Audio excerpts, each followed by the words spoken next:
சுலைமான் அலைஹிஸ்ஸலாம் அவங்களும் இஸ்ராயில் அலைஹிஸ்ஸலாம் மலக்குல் மௌத் உட்காந்து பேசிக்கிட்டு இருக்கிறாங்க.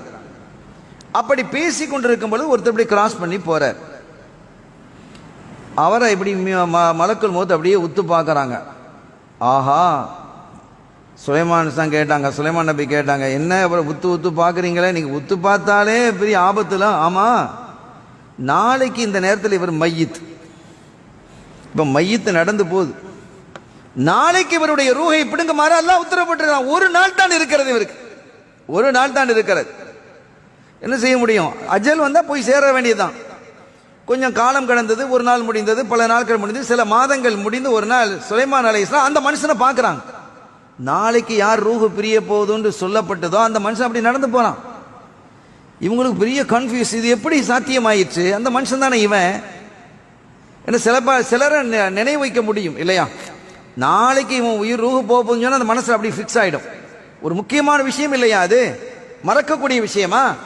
எனவே என்ன, அவங்க மனசுல அப்படி பார்க்கறாங்க. 3-4 மாசத்துக்கு பிறகு அவன் நடந்து போறான், இவன்ல அவன் அப்படின்னு ரொம்ப ஆச்சரியப்பட்டு போனாங்க. இது எப்படி சாத்தியமாயிற்று? இவன் எப்படி இன்னும் ஹயாத்தா இருக்கிறான்? மலக்குல் மௌத் திருப்பி வந்தாங்க. ஒரு தடவை வரும்போது சந்தி கேட்டாங்க, ஏற்கனவே ஒரு ஆளை பத்தி நீங்க இப்படி சொன்னீங்க, ஆமா, நாளைக்கு இவன் ஹயாத்தா இருக்க மாட்டான், மௌத்தா போயிடுவான்னு சொன்னீங்க. ஆனால் அவனை பல மாசத்துக்கு பிறகு நான் பார்த்தனே, சில நாட்களுக்கு முன்னால பார்த்தனே, என்ன ஆச்சு? அவன் தானா அல்லது அவனை மாதிரி வேற ஒருத்தன் இருக்கலாம், இல்லை சாடையில் இருக்கலாமே, அப்படியே அதே நான் பார்த்துட்டானாங்க. இல்லை இல்லை, நீங்கள் அதே ஆளை தான் பார்த்துருக்கிறீங்க, அவனோட ரூஹை பிடுங்க. இல்லை, என்னாச்சு? அவன் போகும்போது வீட்டில் உள்ள மனைவி மக்களுக்காக ஒரு கடையில் ரொட்டி உணவுகள் பார்சலில் வாங்கிட்டு போனான். உணவு பார்சலில் வாங்கிட்டு போகிறான். அப்படி உணவு பார்சலில் வாங்கிட்டு போகும்போது ஒரு யாசகன் பிச்சைக்காரன், நான் ரொம்ப நாளாக 2-3 நாளாக பசியோடு இருக்கிறேன், எனக்கு ஏதாவது தாங்கலேன், எனக்கு பசியோடு இருக்கிறான்னொன்னே இதை என்ன செய்ய, நான் கையில் இருக்கிறத கொடுத்துட்டான்.